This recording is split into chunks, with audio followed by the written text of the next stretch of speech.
Okay ka na ba? Nakita mo na si Trudis? Oo, pero sana naman mas madalas namin makita si Trudis. Naaawahan na kasi ako kay Uping eh. Miss na niya ate niya.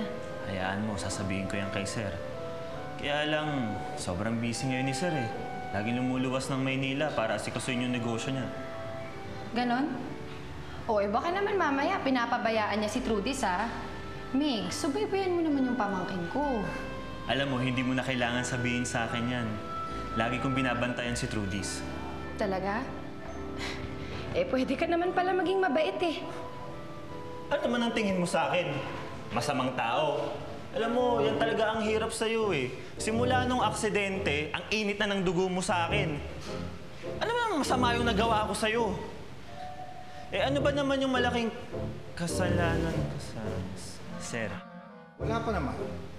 Wala ka pang kasalanan, pero kung hindi ka aalis, baka makalimutan ko sarili ko, sasamain ka sa akin. Magandang gabi ho, Sir. Alis na ako.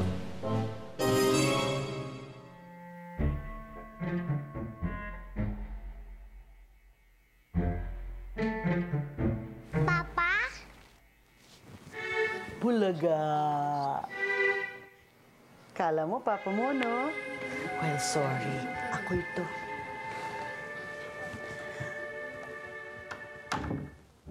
Oh, bakit parang natatakot ka? Gusto ko lang namang mag-thank you sa'yo. Kasi hindi ka nagsumbong.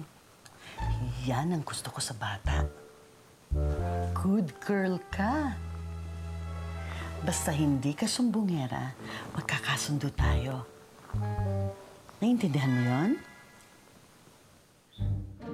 Good. Okay. Sige. Sleep ka na. Huwag mo nang hintayin ng papa mo, ha? Okay. Good girl. Good night.